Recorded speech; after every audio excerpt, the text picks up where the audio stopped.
On est libre quand on n'a rien à prouver. Seuls les gens qui n'ont rien à prouver peuvent être de vrais serviteurs. Restez avec nous dans Jouissez de votre vie.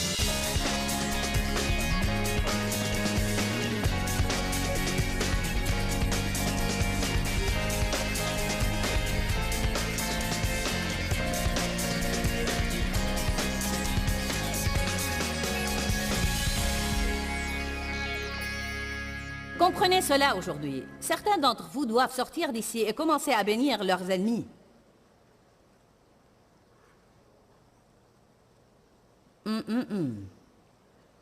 Ensuite, Dieu vous fera régner sur le domaine dans lequel vous vivez. Peut-être qu'il vous fera régner sur votre voisinage. Ou sur votre travail. Je veux dire par là, promotion, faveur. Les gens vous admireront, ils vous demanderont conseil. Honneur, respect. Dieu vous fera régner sur votre petit royaume. Amen.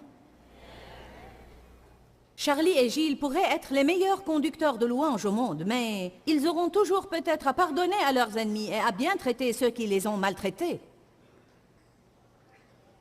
Je me demande combien de personnes ne réussissent pas à aimer leurs ennemis. Qui a échoué à cet examen? Allez à Luc chapitre 6, verset 35.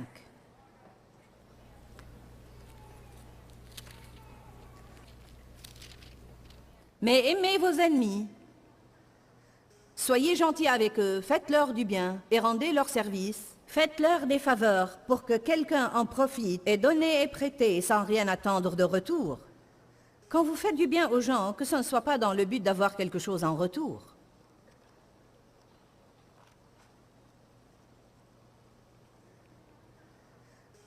Et ne considérez rien comme perdu. C'est une autre déclaration. Si vous faites du bien à quelqu'un et il ne vous fait rien en retour, ne considérez pas ce que vous leur avez fait comme perdu, mais considérez-le comme une graine semée qui vous donnera une récolte divine dans votre vie. Personne ne peut vous voler si vous êtes prêt à lui donner. Oh. Et ne considérez rien comme perdu ou désespérant, et votre récompense sera grande, intense et abondante. Et vous serez les fils du Très-Haut, parce qu'il est lui-même charitable, aimant et bon pour les ingrats, les égoïstes et les méchants. Alors votre récompense sera grande et abondante. Le Seigneur a révélé quelque chose de très important à mon mari il y a quelques années. Il a dit, tu sais Dave, personne ne peut vraiment te voler, parce que même si j'ai à lui ôter ce qu'il t'a volé et le faire passer à travers 1000 personnes, je te le rendrai en fin de compte. Vous croyez, quand les gens vous volent, qu'ils ont eux-mêmes profité et que vous avez perdu, mais ils auront affaire à Dieu. Dieu leur ôtera ce qu'ils ont volé. Vous ne pouvez jamais avoir quelque chose malhonnêtement et le garder. Il fera toujours venir sur vous une malédiction.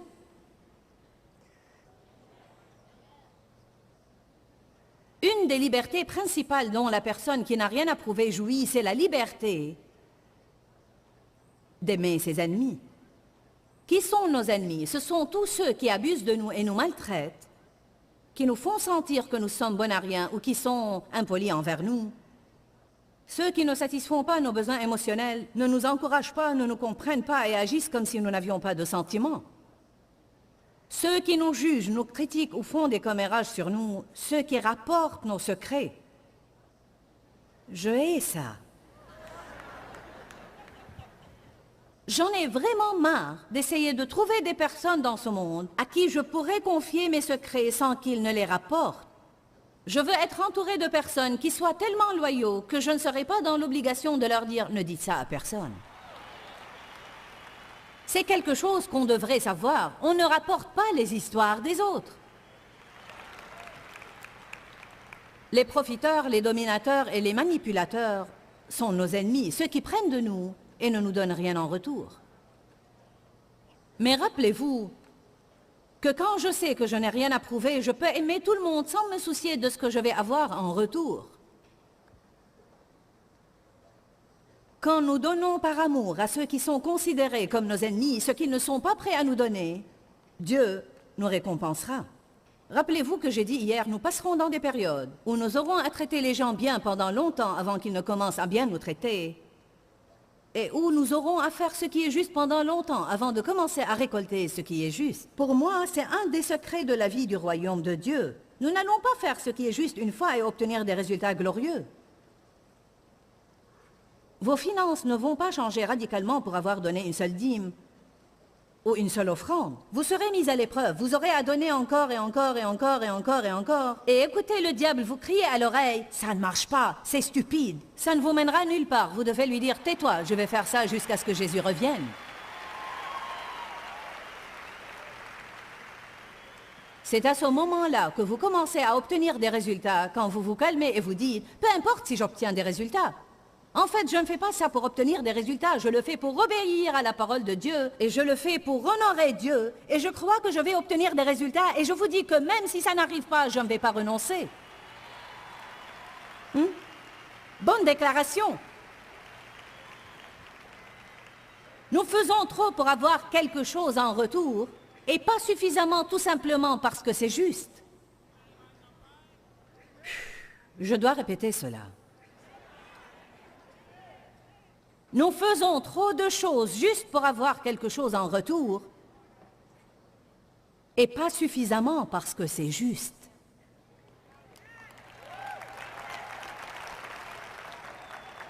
Je crois que quand Jésus a vécu sur la terre les 33 ans qu'il a vécu ici, je crois de tout mon cœur qu'il a fait ce qui est juste parce que c'était juste et non pas pour avoir quelque chose. Je crois que quand nos motivations sont aussi pures, les bénédictions de Dieu envahissent nos vies. Pouvons-nous parler un peu des motivations pures? Qui verra Dieu? Celui qui a le cœur pur. Qui pourra monter à la montagne de l'Éternel? Celui qui a les mains innocentes et le cœur pur. Les motivations ne sont pas liées à ce que nous faisons, mais à la raison pour laquelle nous le faisons. Je peux offrir un cadeau à quelqu'un, mais est-ce que j'ai fait ça pour qu'il pense du bien de moi? Ou bien je l'ai fait tout simplement pour le bénir? Est-ce que je l'ai fait pour qu'il m'apprécie? Est-ce que je l'ai fait pour qu'il m'appelle et me remercie? Les gens doivent manifester leur gratitude, mais c'est à eux de décider de le faire. Est-il difficile de continuer à bénir ceux qui ne manifestent aucune gratitude? Vaut mieux que vous le croyiez, parce que ma chair ne reçoit aucune gratification.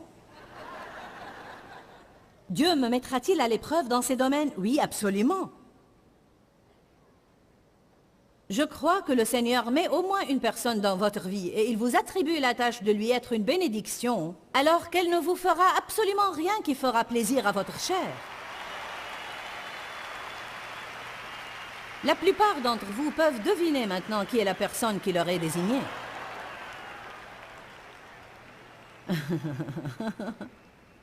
Ouh, alléluia! Combien de fois, en fait, je savais qui m'était désigné, et combien de fois j'ai pensé et dit, ça suffit, c'est la dernière fois. Tu m'as humilié assez longtemps. Tu m'as ignoré assez longtemps. Tu n'avais qu'à m'envoyer une petite carte de remerciement ou à me passer un coup de fil et me remercier. Et après que je me calme... Oui. Je ne t'achèterai rien pour ton anniversaire l'année prochaine. Et juste avant son anniversaire, Dieu intervient. Mais après un certain moment, quand vous vous rendez compte de ce qui arrive, ça devient amusant. Et c'est comme, ne me remerciez pas, car vous pourrez arrêter mon développement spirituel.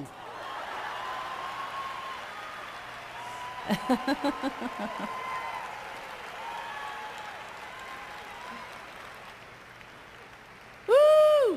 Comme c'est amusant de traiter bien ceux qui ne nous traitent pas bien. Ce n'est pas amusant pour la chair, mais c'est une source de satisfaction spirituelle quand vous en dévoilez le secret.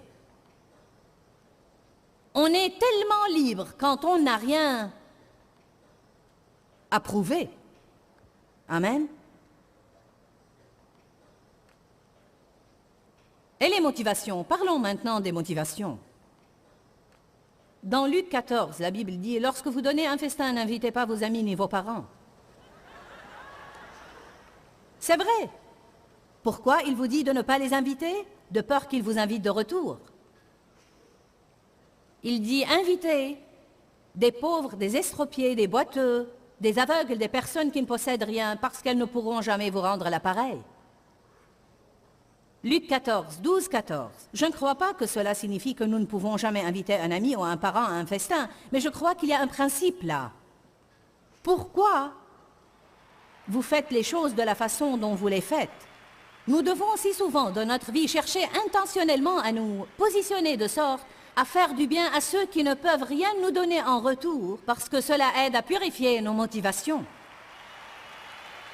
C'est pourquoi la Bible nous apprend à faire de bonnes œuvres en secret, sans laisser les autres savoir que nous les avons faites. Et à ce moment-là, deux choses arrivent. Nous attribuons à Dieu tout le mérite, et nous ne pourrons pas être récompensés. Oh, mais comme il nous est difficile de faire quelque chose dans un secret absolu, parce qu'à ce moment-là, notre chair ne recevra aucune gratification. Personne ne sait comme j'ai été bon et charitable. Mais n'est-il pas écrit, « Ne soyez pas comme les hypocrites qui sonnent de la trompette avant de donner »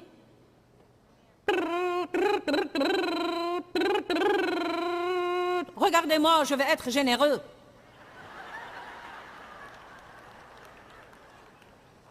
La Bible dit, sonnez de la trompette à Sion.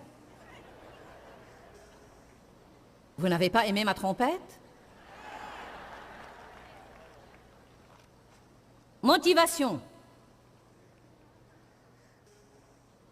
1 Chronique 28, 9 dit, « Et toi, Salomon, mon fils, connais le Dieu de ton père, et sers-le d'un cœur dévoué et d'une âme bien disposée, car le Seigneur sonde tous les cœurs et pénètre tous les desseins qu'il forge. » Quand vous commencez à enseigner sur les motivations, la salle se tait. Parce que les gens ne connaissent pas suffisamment leurs intentions pour savoir pourquoi ils font les choses. Considérez toutes les choses que vous faites dans votre vie. Tenez-vous pour une heure dans la présence de Dieu et demandez-vous, pourquoi je fais ça? Pourquoi je fais ça? Pourquoi je fais ça? Pourquoi je fais ça? Pour faire plaisir à mon ami. On m'a persuadé à faire ça. Mais vous n'avez pas la grâce de le faire. Alors il vous suce jusqu'à la moelle au lieu de vous bénir. Pourquoi je fais ça? Parce que je veux savoir ce qui se passe. Je ne veux pas être tenue à l'écart. J'étais très curieuse. Je me mêlais dans des choses juste pour savoir tout ce qui se passait.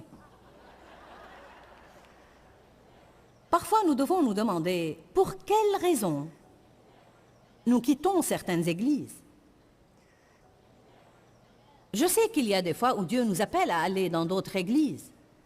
Parfois, l'église dans laquelle vous êtes ne satisfait plus vos besoins et ne vous nourrit plus. Elle est à un certain niveau et Dieu vous appelle à aller à une autre église. Mais je ne crois pas que Dieu appelle les gens à changer d'église tous les quelques mois ou toutes les 2 années. Souvent, les gens quittent l'église parce qu'ils ont été blessés. Ils ne quittent pas à la demande du Seigneur, mais parce que leur chair n'est plus satisfaite. Ils sont engagés dans un ministère qui ne leur assure pas toute l'appréciation qu'ils veulent. Je me rappelle que dans l'une des églises de la parole et de la foi à laquelle j'allais, le pasteur ne croyait pas que la femme pouvait enseigner alors que j'enseignais la Bible chez moi. J'étais vraiment agressive. Je sortais avec les femmes les samedis et au cours de la semaine et on distribuait des traités et on mettait vers 10 000 traités sur les voitures à Saint-Louis. Et il m'a dit que j'aurais dû me présenter aux membres du conseil de l'église pour avoir leur permission. Je ne savais pas qu'on devait demander la permission de distribuer des traités. Un jour, en sortant de l'église, il a dit à mon mari, « Tu sais, frère, c'est toi qui es censé enseigner la Bible chez vous et non pas ta femme. »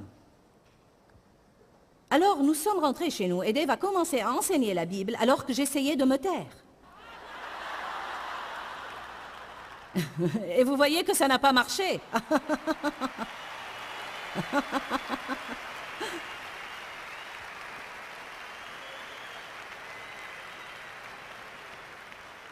Il faut vraiment penser aux choses que les gens nous font. Ils entendent leur voix et non pas celle de Dieu. Amen.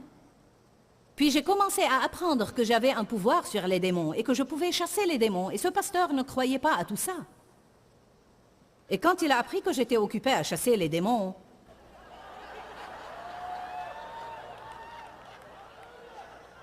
tout d'un coup, toutes les études bibliques figuraient dans le bulletin de dimanche matin. C'était les réunions auxquelles vous pouviez assister. Et bien qu'il n'était pas d'accord sur le fait que je pouvais enseigner, ma réunion figurait toujours dans le bulletin.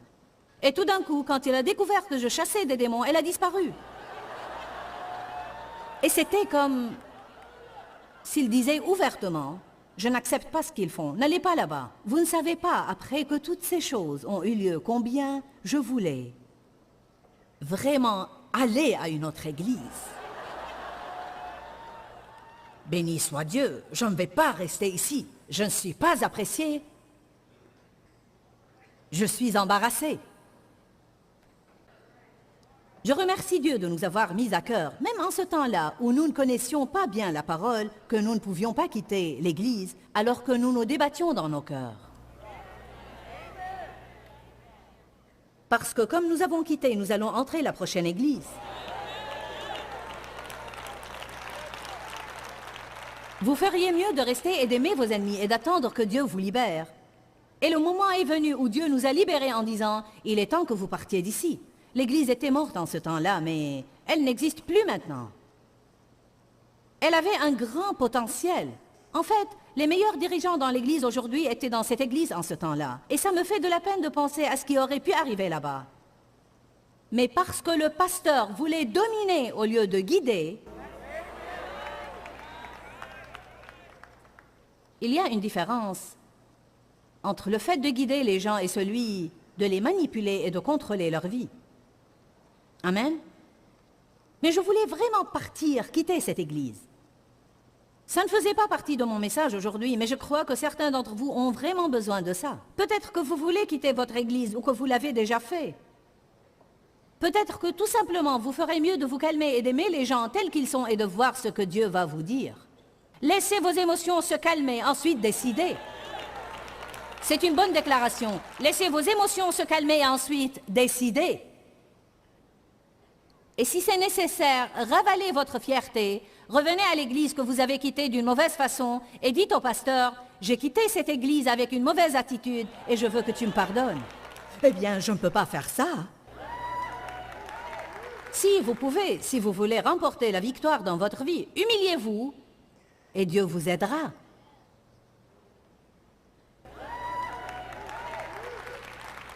Allez à 1 Corinthiens 3. C'est très important, écoutez-moi bien, c'est très important que nous fassions les choses avec une bonne motivation. L'important n'est pas ce que vous faites, mais pourquoi vous le faites.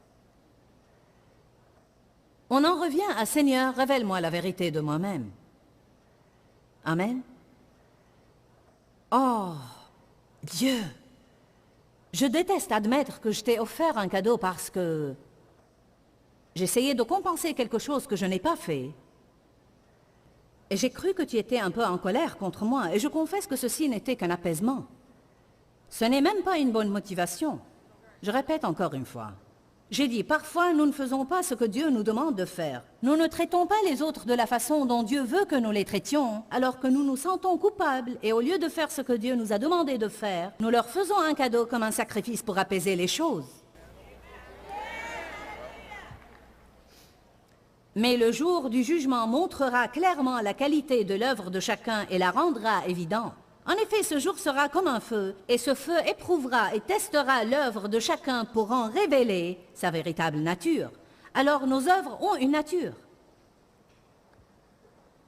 Si l'œuvre bâtie par quelqu'un sur le fondement subsiste et résiste à l'épreuve, il recevra une récompense. Si l'œuvre de quelqu'un est consumée sous l'effet de l'épreuve, il en subira les conséquences et perdra sa récompense. Quant à lui, il sera sauvé, mais comme au travers du feu.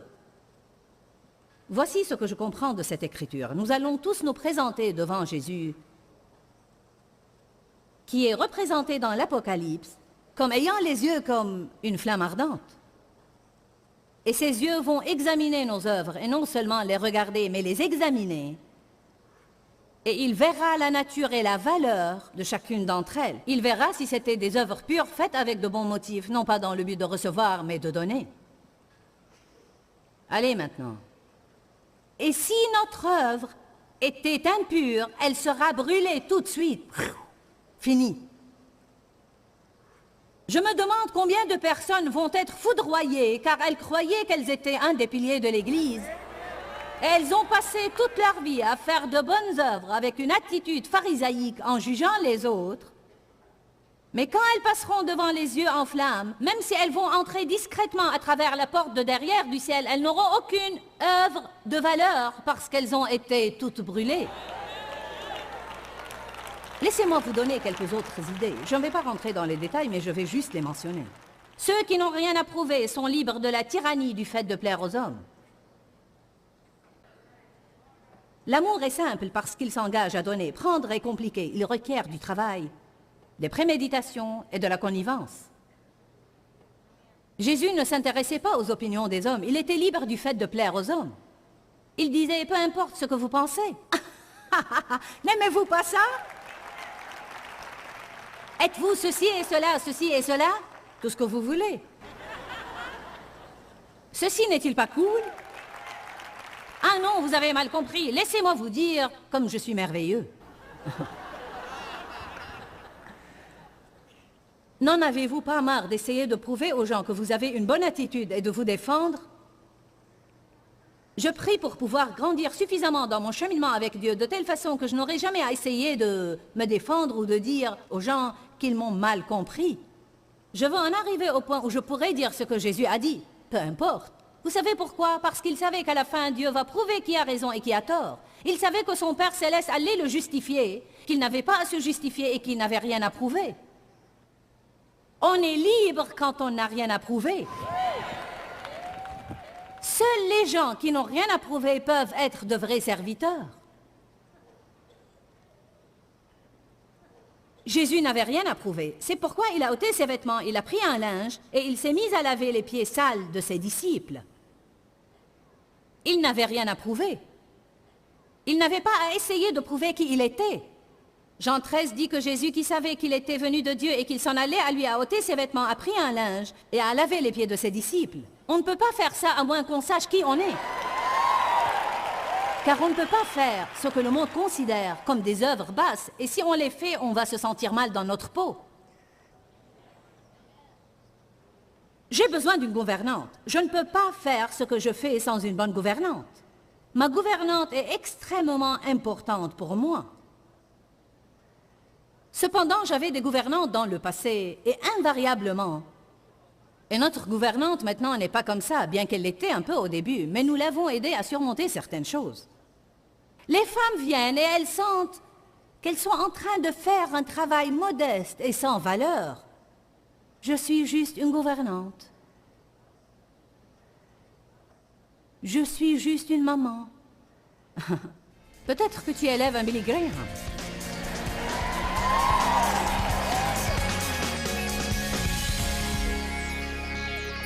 Dans la Bible, Jésus a dit qu'il est venu pour que nous ayons la vie en abondance et pour que nous en jouissions pleinement. Je crois que pour que nous jouissions de notre vie, nous devons savoir qui nous sommes en Christ. Je crois que nous pouvons en arriver au point où nous n'avons rien à prouver, alors nous ne nous sentons pas sous la contrainte. Et quand nous ne sommes pas sous la contrainte, nous n'essayons pas d'impressionner les gens, alors nous serons libres de les aimer. Quand, Seigneur, quand? Dans ce livret, Joyce Meyer vous apprend à faire confiance au temps de Dieu. Pour obtenir ce livret gratuitement, écrivez-nous à Joyce Meyer, boîte postale 40095-6300, Larnaca, Chypre. Ou bien visitez notre site web www.joycemeyer.org/fr.